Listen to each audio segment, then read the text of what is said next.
it's mainly the industrial property that you're talking about over here. Mark क्या होता है? जब आप कोई चीज का मार्क बोलते हो, basically mark is any identification of a particular object, ठीक है, चाहे वो एक फॉर्म ऑफ तुम्हारा इमेज हो, कोई वर्ड्स हो, कोई टैगलाइन हो, या कोई किसी भी तरीके का सिग्नेचर हो, नेम हो, लोगो हो, आवाज हो, बोलने का प्रोनाउंसिएशन हो, हम हर चीज को मार्क बोलते हैं. For the purpose of trademark, याद रखो, जब हम ट्रेडमार्क की बात कर रहे हैं, trademark is not restricted only to something that is representable. It is something that even when you hear you feel कि अच्छा ये ऐसे बोला जाता है. जैसे नाइकी, नाइक नहीं बोलते तुम, नाइकी बोलते हो. तो अगर कोई फोनेटिक प्रोनाउंसिएशन भी अगर आ रहा है तो उसको भी हम ट्रेडमार्क के एम्बिट में लेकर आते हैं, केवल विजुअल पार्टिसिपेशन को लेकर नहीं आते.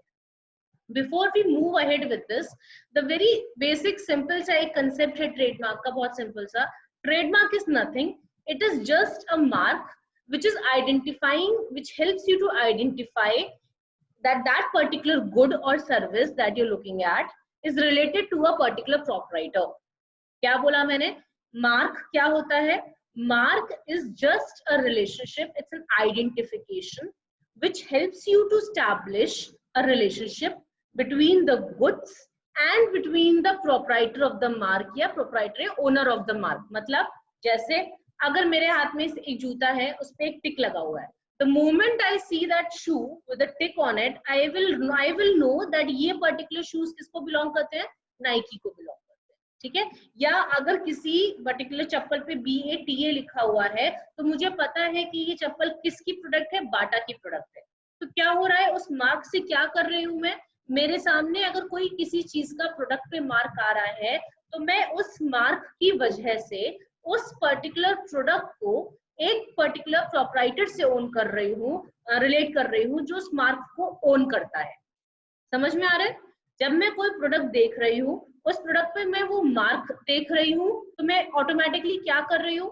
उस प्रोडक्ट को एक ओरिजिनल प्रोप्राइटर से या एक पर्सन से लिंक कर रही हूँ, उस पर्सन से लिंक कर रही हूँ जो उस प्रोडक्ट को भी ओन करता है, जो उस मार्क को भी ओन करता है, ठीक है. So basically trademark is nothing but it is an identification which relates the particular good or service to the person who owns that mark, not just goods. Again मैं कौन सा word use कर रही हूँ? The person who owns that mark.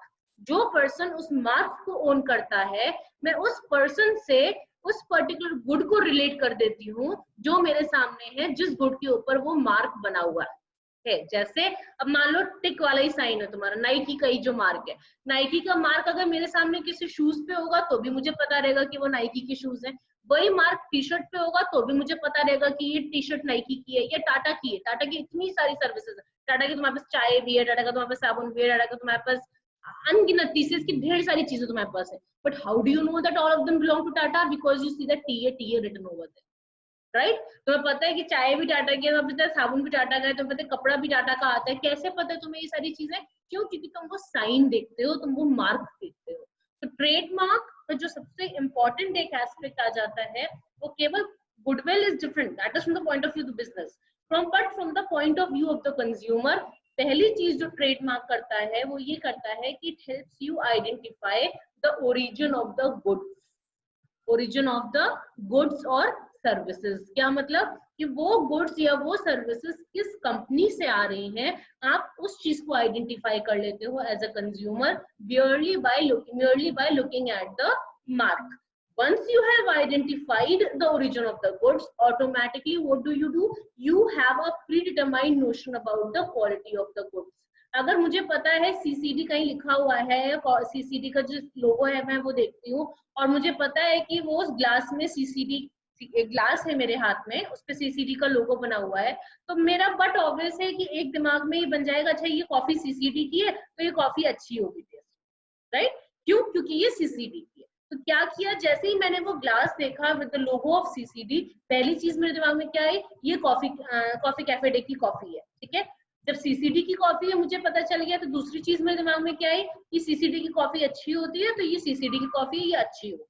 So not only do you understand as a consumer that there is not you get the origin of the goods, you also understand what is the quality, what might be the quality, what might be the standard of the goods that is there in front of you. Woodland for that matter. The moment you see that tree, you know कि अगर इस ये tree बना हुआ है, इस पे इस प्रोडक्ट पे बना हुआ है, ये जेन्युइन वुडलैंड है, मतलब this is going to last for ever. ठीक है, आप मर जाओगे, चप्पल नहीं टूटेगी. So that is what has happened over here. You have a set notion whereby you relate the origin of the good to the company, and then automatically, because of the goodwill that has been created by the company, you relate the good to the goodwill of the company. ठीक, origin से relate किया आपने goodwill से relate किया. अब on the other hand, trademark का benefit जो company है उसके लिए क्या होता है भाई? मुझे पता है कि आज मैं नाइकी, मैं जो नाइकी है उसको पता है कि उसके अलावा नाइकी का टिक और कोई यूज नहीं कर सकता. अगर और कोई यूज करेगा नाइकी का टिक, तो the moment the person uses it, he will be liable for passing off, or he'll be liable for a violation of a registered trademark. They can go for the compensation. तो मुझे पता है कि मेरे goods की goodwill maintained रहेगी. अगर लोग देखेंगे किसी गुड पे नाइकी का, तो उन्हें पता होगा कि वही गुड नाइकी का है और कोई नहीं है. इसलिए कंपनी के लिए क्या हेल्प होती है? उनका एडवर्टाइजिंग होती है उनके लोगों से.